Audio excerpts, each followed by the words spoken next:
سے کیس سنا گیا تھا جس میں سنی اتحاد کونسل سپریم کورٹ گئی تھی اور انہوں نے اس فیصلے کو چیلنج کیا تھا کہ جو ریزرو سیٹس کا فیصلہ پشاور ہائی کورٹ کا تھا اس پر سوالات اٹھائے تھے. تو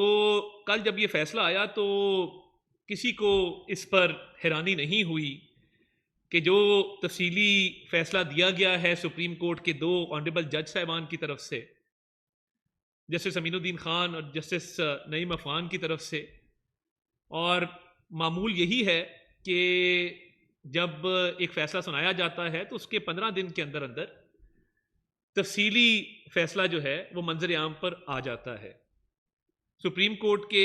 2 آنریبل جج صاحبان کے تفصیلی فیصلے میں جنہوں نے اختلافی نوٹ لکھا تھا، انہوں نے اس بات کا بھی ذکر کیا ہے کہ کیا وجہ ہے کہ باقی جج صاحبان کی طرف سے ابھی تک تفصیلی فیصلہ کیوں جاری نہیں کیا گیا. یہ بات بھی قابل ذکر ہے کہ آئین کے کچھ آرٹیکلز جو ریزرو سیٹس کو ڈیل کرتے ہیں، مخصوص نشستوں کے حوالے سے بات چیت کرتے ہیں، ان آرٹیکل سے باہر جا کر یہ فیصلہ لکھا گیا ہے. یعنی سپریم کورٹ کے آنریبل 2 جج صاحبان نے اپنے تفصیلی فیصلے میں جو اختلافی نوٹ لکھا ہے، انہوں نے اس بات پہ بھی سوال اٹھایا کہ 15 دن گزر جانے کے باوجود اکثریتی فیصلہ جو ہے وہ تفصیلی فیصلہ جاری کیوں نہیں کیا جا سکا. اور یہ بات بھی درج ہے کہ تحریک انصاف نہ اس میں پارٹی تھی، نہ درخواست گزار تھی، نہ کورٹ کے سامنے موجود تھی، نہ ان کو سنا گیا، نہ پوچھا گیا. تو کس طریقے سے ان 81 ممبران کو ریلیف دے دیا گیا جنہوں نے عدالت کے سامنے کوئی ایفیڈیوٹ جمع نہیں کرایا تھا، جو عدالت کے سامنے درخواست گزار کی حیثیت سے موجود نہیں تھے، جنہوں نے کوئی اپنا حق عدالت سے مانگا نہیں تھا، اور وہ لوگ جو مخصوص نشستوں پر منتخب ہو کر اسمبلی کا حلف اٹھا چکے، ان کی رکنیت ختم کر دی، مگر اس رکنیت کو ختم کرنے سے پہلے کے جو مراحل تھے وہ قانونی طور پہ اپنی جگہ موجود ہیں. یہ کیسے ممکن ہے کہ آپ ریزرو سیٹس، مخصوص نشستوں پہ الیکٹ ہونے والی خواتین اور اقلیت ممبران کو ان کی سیٹوں سے تو آپ فارغ کر دیں، مگر ان کی حلف لینے سے پہلے، ممبر بننے سے پہلے کے جو مراحل ہیں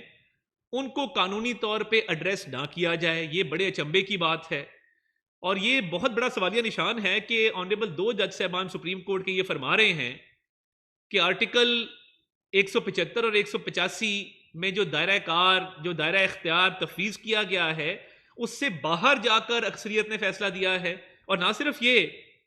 انہوں نے آئین کے آرٹیکل 51 کی، آرٹیکل 63 کی، آرٹیکل 106 کی بات کی ہے کہ یہ آئین کے آرٹیکلز کو معطل کرنا پڑے گا اس فیصلے پر عمل درآمد کرانے کے لیے. اور حقیقت بھی یہی ہے کہ یعنی وہ ممبران جو سنی اتحاد کونسل کے ممبر ہیں وہ کہہ ہی نہیں رہے کہ ہم نے پارٹی چینج کرنی ہے. تو کیا یہ فلور کراسنگ ہوگی کہ جب وہ ہاؤس میں سنی اتحاد کونسل سے اٹھ کے تحریک انصاف کی صفوں میں بیٹھیں گے؟ کیا یہ آرٹیکل 62(1)(f) کی وائلیشن نہیں ہوگی؟ کیا آرٹیکل 63 کی وائلیشن نہیں ہوگی؟ یہ کیسے ممکن ہے کہ آپ فلور کراسنگ کریں؟ ایک پارٹی کا آپ ایفیڈیوٹ دے چکے، کیا مستقبل کے اندر بھی اس بات کو جواز بنایا جائے گا کہ جو بھی member of parliament floor crossing کرنا چاہے اور پارٹی چینج کرنا چاہے وہ اس فیصلے کا سہارا لے کے کیا پارٹی چینج کر سکے گا؟ اور سب سے بڑی بات یہ کہ یہ 2 آنریبل جج صاحبان سپریم کورٹ کے جنہوں نے یہ اختلافی نوٹ لکھا ہے اور تفصیلی فیصلہ جاری کیا ہے، اس میں انہوں نے یہ بھی کہا ہے کہ سنی اتحاد کونسل کا وجود ہی نہیں تھا پارلیمان کے اندر، حتیٰ کہ سنی اتحاد کونسل کے چیئرمین صاحبزادہ حامد رضا صاحب نے بھی آزاد حیثیت سے الیکشن لڑا. اب اس پہ بھی آئین بھی کلیئر ہے، قانون بھی کلیئر ہے. آئین یہ کہتا ہے کہ وہ سیاسی جماعتیں جو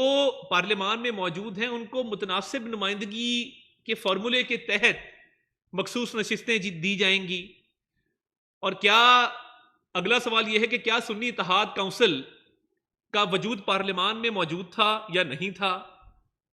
اس کا جواب ہے کہ سنی اتحاد کونسل کا پارلیمان میں وجود نہیں تھا، کیونکہ ان کے چیئرمین نے بھی آزاد حیثیت سے الیکشن لڑا۔ جب ان کا چیئرمین آزاد حیثیت سے الیکشن لڑ رہا ہے تو یہ تو غلطی ان تحریک انصاف کے سابقہ ممبرز کی تھی کہ جنہوں نے وہ جماعت جوائن کرنا مناسب سمجھا جس کا پارلیمان میں وجود نہیں تھا۔ وہ چاہتے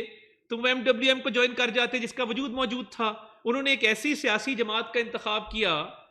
جس کو جوائن کر کے آئین اور قانون کے مطابق ان کو مخصوص نشستیں نہیں مل سکتی تھیں۔ سنی اتحاد کونسل کے اپنے آئین میں یہ لکھا ہے کہ کوئی بھی اقلیت کا ممبر ان کی پارٹی جوائن نہیں کر سکتا، ان کو اقلیت کی سیٹیں بھی نہیں مل سکتی تھیں۔ تو قانون اور آئین کی روشنی میں یہ جو دو آنریبل جج صاحبان نے اختلافی نوٹ لکھا ہے اور تفصیلی فیصلہ جاری کیا ہے، اس نے اکثریت کے فیصلے کے اوپر بہت بڑا سوالیہ نشان لگا دیا ہے کہ آئین کی جو آرٹیکلز ہیں ان کو معطل کرنا پڑے گا اس فیصلے کو پر عمل درآمد کرانے کے لیے، اور اس کے ساتھ ساتھ آئین کے دو آرٹیکلز میں جو دائرہ کار دائرہ اختیار تفویض کیا گیا اس سے باہر جا کے یہ فیصلہ کرنا پڑے گا۔ تو یہ جو کلاک ریورس ہوا ہے، ہم تو یہی کہہ رہے تھے پہلے دن سے کہ نہ صرف کلاک ریورس کیا گیا ہے، کلاک ریورس کرنے کے ساتھ ساتھ وہ ریلیف دیا گیا ہے جو مانگا نہیں گیا تھا، اور ریلیف ان کو دیا گیا ہے جو مانگنے آئے بھی نہیں تھے۔ یعنی یہ دو چیزیں ہیں، ریلیف دیا گیا بغیر مانگے، ریلیف دیا گیا وہ موجود ہی نہیں ہے، وہ ریلیف مانگنے آئے ہی نہیں ہیں، ان کو ریلیف دیا گیا۔ نہ وہ ریلیف مانگنے آئے جن کو ریلیف دیا گیا، نہ وہ ریلیف مانگا گیا جو ریلیف دیا گیا۔ اب یہ آئین اور قانون کے اندر یہ چیزیں بڑی واضح طور پہ درج ہیں، اور یہ اتنے آئین کے آرٹیکلز کو وائلیٹ کر کے قانون کی ایک تاثر یہی ملتا ہے، قانونی ماہرین نے بھی اس پہ روشنی ڈالی کہ اتنے آئین کے آرٹیکلز کو وائلیٹ کرنے کے بعد، قانون کو جو ہے وہ الیکشن ایکٹ 2017 کو وائلیٹ کرنے کے بعد پھر یہ ممکن ہے کہ یہ ریلیف دیا جا سکے ایک ایسی پارٹی کو جو عدالت کے سامنے نہیں ہے، جس نے عدالت کے سامنے کوئی درخواست نہیں دی، کوئی استدعا نہیں رکھی، اور کسی نے اس اقدام کو چیلنج نہیں کیا کہ یہ سنی اتحاد کونسل میں گئے تھے۔ یا تو اس اقدام کو چیلنج کیا جاتا کسی کی طرف سے کہ جی ہم سنی اتحاد کونسل میں گئے ہیں، اور کوئی اس کو چیلنج کرتا کہ جی سنی اتحاد کونسل میں نہیں جا سکتے تھے، تب تو ان کو تحریک انصاف کا ممبر تصور کیا جاتا، بالکل تصور کیا جاتا۔ اس کے ساتھ ساتھ وہ مخصوص نشستوں پہ جو منتخب ہو گئے تھے لوگ، ان کی جو حق تلفی ہوئی ہے ان کو بھی نہیں سنا گیا، نہ ان کو بلایا گیا، اور وہ تمام ممبران جو ہیں ان کا پورا پروسیس ہے، ایک شیڈول کے تحت وہ لسٹیں گئی ہیں الیکشن کمیشن میں، ان لسٹوں کی بنیاد پر ان کی شارٹ لسٹنگ ہوئی ہے، اسکروٹنی ہوئی ہے، اس جانچ پڑتال کے بعد ان کا نوٹیفیکیشن ہوا ہے، نوٹیفیکیشن ہونے کے بعد انہوں نے اسمبلی کے ممبر کے طور پہ حلف اٹھایا ہے،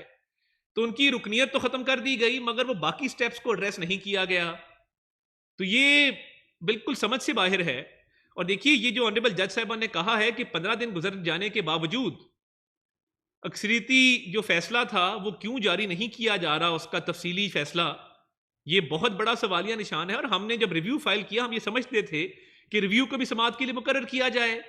اور ریویو ہم نے بھی دائر کیا، مسلم لیگ نون نے، پیپلز پارٹی نے دائر کیا، اور ابھی تک ریویو دائر کرنے کے باوجود اس کو سماعت کے لیے مقرر نہیں کیا گیا۔ اور یہ بھی تاثر ملتا ہے کہ دیکھیے چھٹیاں دنیا میں کسی بھی کانسٹیٹیوشنل فریم ورک کے اندر کسی ادارے کی چھٹیاں نہیں ہوتی، تو یہ چھٹیوں کا بھی ایک معاملہ سامنے آ رہا ہے۔ اور میں یہ سمجھتا ہوں کہ جو آئینی اور قانونی نکات اٹھائے گئے ہیں آنریبل جج صاحبان کی طرف سے، ان کا ایڈریس ہونا انتہائی ضروری ہے۔ اور انہوں نے جو آئین کے آرٹیکلز کو معطل کرنے کے حوالے سے بات کی ہے کہ معطل کر کے عمل درآمد ہوگا، یہ بہت بڑا لیگل فریم ورک کے اوپر ایک بہت بڑا سوالیہ نشان ہے۔ تو یہ مخصوص نشستوں کے حوالے سے اس پارٹی کو جس کا وجود نہیں تھا، یہ دو پارٹیاں ہیں، سنی اتحاد کونسل کا الیکشن میں وجود نہیں ہے، پارلیمان میں وجود نہیں ہے، اس کے باوجود جو ہے وہ کلیمنٹ تھے مخصوص نشستوں کے، اور تحریک انصاف تو سرے سے موجود نہیں تھی، نہ عدالت میں نہ کہیں اور۔ تو کیا اسی درخواست کے تحت اتنا بڑا ریلیف بن مانگے بن آئے دیا جانا چاہیے تھا؟ اس کا جواب ابھی آنا باقی ہے، اور میں سمجھتا ہوں کہ یہ بڑے سنجیدہ قانونی نکات اٹھائے گئے ہیں جن کا جواب بھی ملنا ضروری ہے اور تفصیلی فیصلے کا بھی آنا ضروری ہے، ورنہ یہ جس طریقے سے یہ ایک تاثر ملا ہے ون سائیڈڈ ریلیف کا، اس سے پورے ملک میں آئین کو، قانون کو دھچکا لگے گا، اور لا کی امپلیمنٹیشن، رول آف لا، قانون کی حکمرانی کے لیے یہ بہت بڑا سیٹ بیک ہوگا، اور فلور کراسنگ لیگلائز ہو جائے گی، آرٹیکل 62 63 جو ہے وہ معطل ہو جائے گا. تو یہ کس طریقے سے اس کو کیا جائے. اور دیکھیے ماضی میں بھی جب آرٹیکل 63A کی انٹرپریٹیشن کی گئی اس وقت یہ کہا گیا کہ ووٹ ڈلے گا, ووٹ ڈالا جائے گا, وہ کاؤنٹ نہیں ہوگا, رکنیت بھی ختم ہوگی. اب یہ کہا جا رہا ہے کہ آپ پارٹی بھی چینج کر لیں اور اس پارٹی میں چلے جائیں جس کا وجود ہی نہیں تھا, اور اس پارٹی سے اس پارٹی میں چلے جائیں کہ جو الیکشن میں موجود نہیں تھی.